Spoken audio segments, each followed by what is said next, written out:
جب یہ تر آتی ہے غم حسین میں، اللہ کہتا ہے اس کی جنت پکی ہوگی۔ اب دن میں کتنی دفعہ اپنے گھر میں بھی بیٹھ کر آپ موبائل پر، ٹی وی پر، آڈیو پر، ویڈیو پر، سی ڈی پر، ڈی وی ڈی پر کوئی ذکر، کوئی ماتم، کوئی نوحہ، کوئی مسائل کو لگا لیں تو آنکھیں تو وہیں پہ بھی بھر جاتی ہیں۔ آپ کی ہے پر میں اپنی نسل قربان کروں گا، کیونکہ یہ ہے ڈھیر ساری قیمتی ہے، یہ ہے سننے کے لیے وہ شام کی تھکی ہوئی بھی ہے۔ اللہ ماں میری سوچ سے زیادہ تم پہ راضی ہو گئی ہے کونین کی پاک ملکہ۔ اب یاد رکھا کر، جس کے جنازے پہ آئے اس کو امیر حسن کہتے ہیں۔ پتہ نہیں کتنا بڑا امیر ہے، امیروں کے گھر میں امیر ہے، لیکن آج بھی جب تو مدینے جائے نا، یہ روزہ رسول ہے سرکار کا سجدہ کر کے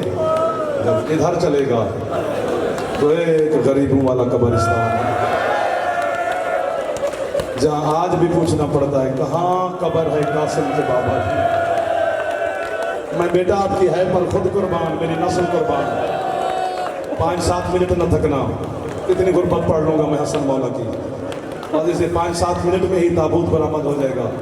ابھی بھی تابوت برآمد ہوگا اور رات کو 11 بجے پھر تابوت برآمد ہوگا، کیونکہ یہ واحد غریب امام ہے جس کے 2 جنازے ہوئے۔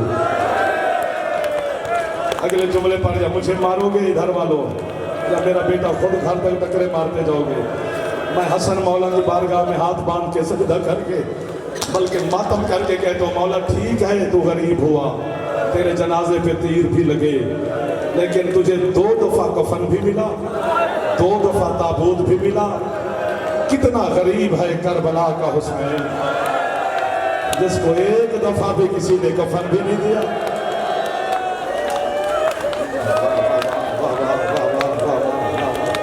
حوصلہ حوصلہ حوصلہ،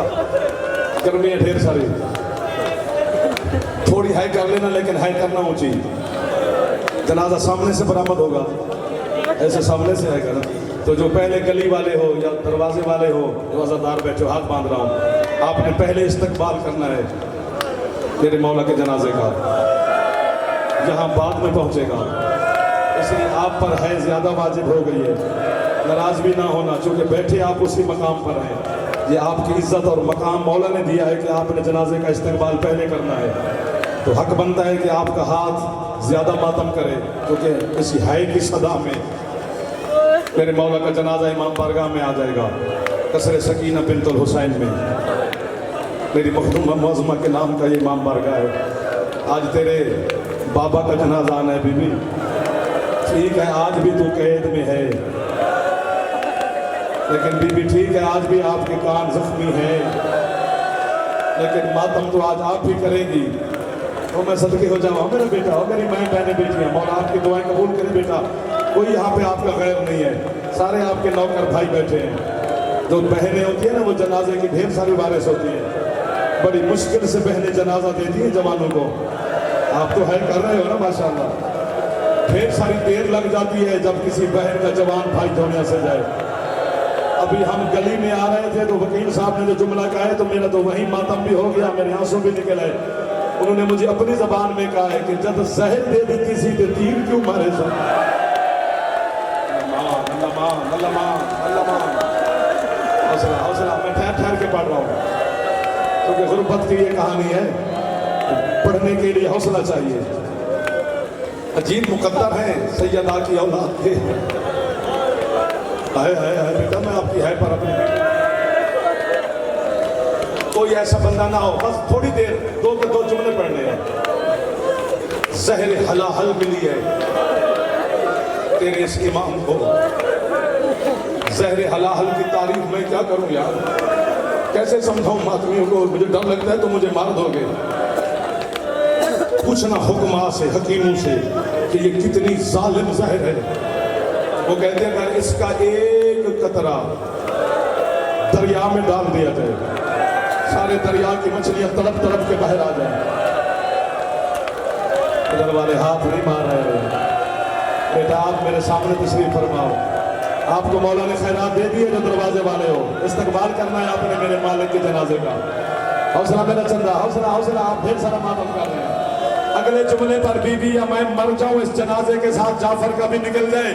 یا یہ اتنی ہے کرے کہ مجھے لگے میں جنت البقیع کے دروازے پہ کھڑے ہو کے جملہ کہہ رہا ہوں۔ وہ کہتے ہیں اگر ابھی بھی ماتمیوں کو سمجھ نہیں آئی، جو جانور دودھ دیتا ہے نا اس کو کھلاؤ نہیں پلاؤ نہیں، اس کے سینگ پہ مل دو، وہ خون دینا شروع کر دے گا۔ وہ ساری ظاہر جادہ نے ایک پیالے میں ڈالی، جو ہاتھ اٹھا کر میرے مالک کے بین کرنے لگ گئے ہو، جو سروں پہ ہاتھ مارنے لگ گئے ہو، تم پہ راضی ہو گئی ہے سیدہ زینب عالیہ، علی کی بیٹی کے بھی اب ہے۔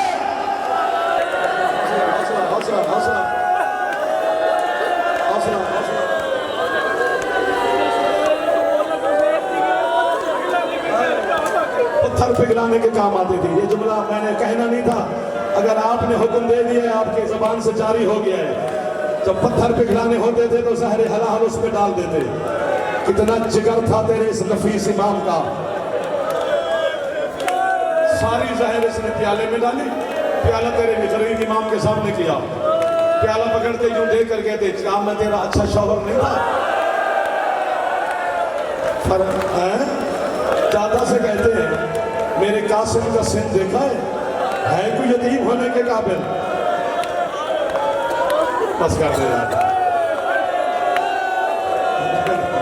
نہیں سنا جائے گا تم سے، نہ پڑھا جائے گا مجھ سے، میں تکلف تصنع نہیں کر رہا، حقیقت بیان کر رہا ہوں۔ میرا جگر پھٹنے کو ہے، جناب کا بھی چہرے نظر آ رہے ہیں۔ سارا پیالہ پی کے میرے مولا نے قالوا انا للہ کی آیت پڑھ کے رات کو مصلی چھوڑا، دیواریں پکڑ پکڑ کر نانے کی قبر پر گیا، قبر پہ اپنا سینہ رکھا، نانا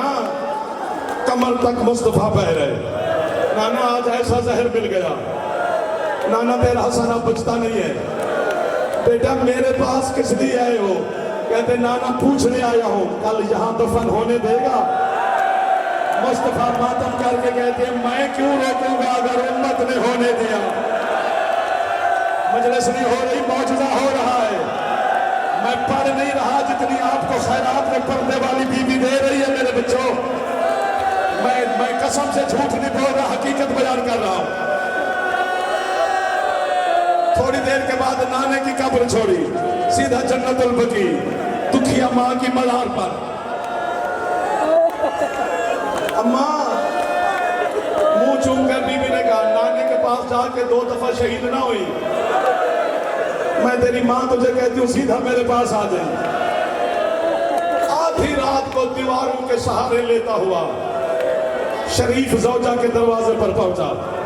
میں صدقے ہو جاؤں اللہ پتر میں زندگی کرے آجے جڑے ہے پہ کر دے ہو تسی جھولی پتر میں بٹھایا ہوئے ہیں، میں قربان ہو جاؤں، حسنہ کریں تیرا ماتم رکا نہیں تو مسلسل ماتم کر رہا ہے، میں ہاتھ باندھ کے تیرے سامنے کھڑا ہوں۔ دروازے پر دستک دی جناب حسن مولا نے، جناب فروا اٹھی، کوئی ہے کرے نہ کرے ماتمی ضرور کر دینا۔ حسن مولا نے جو جناب فروا کو دیکھا حالت ہی عجیب ہے، بی بی کے بال کھلے ہوئے، بالوں میں خاک ملائی ہوئی ہے۔ حسن کہتے فروا میری زندگی میں یہ حالت کیوں بنائی ہے؟ کہتی ہے مولا جب بھی میں سوئی ہوں نا ایک کالے بھرکے والی بی بی جس کا ایک ہاتھ یہاں پہلو پہ تھا مجھے کہتی ہے فروا بیٹے ایسے پیارے ہوتے ہیں جیسے تجھے قاسم پیارا ہے، اپنے بیٹے کو ساتھ سلایا ہوا ہے، میرا مدینے کی گلیوں میں دیواروں کے سہارے لے لے کے چل رہا ہے، پہلی خون کی الٹی حسن نے گھر میں کی، جگر کے ٹکڑے بہ رہے، میں قریب آ گیا ہوں، میں تمہارے جملے پڑھ ہی نہیں سکتا ہوں، جیسے نماز تہجد کا وقت ہوا نا صبح کا، جناب حسن نے جناب فروا سے کہا فروا احسان بھی کن، احسان مجھ پہ لگاتی ہو؟ مولا احسان کی کیا بات ہے، حکم کرے؟ فرماتے اب جاگ گئی ہوگی میری زینب و کلثوم، کیونکہ نماز تہجد کا وقت ہے، اب میری بہنوں کو بتا کہ تمہارا بھائی حسن کچھ لمحوں کا مہمان ہے۔ جناب فروا نے سر پہ چادر کی، اچانک چادر کسی نے ہاتھ میں پکڑی، پیچھے دیکھا تو 4 یا 3 سال کا قاسم کھڑا ہے۔ اماں تو نہ جا، اماں تو بطول کی بہو ہے، تو گھر سے باہر نہ جا، اماں میں چاہتا ہوں اپنی پھوپھی زینب کو بتانے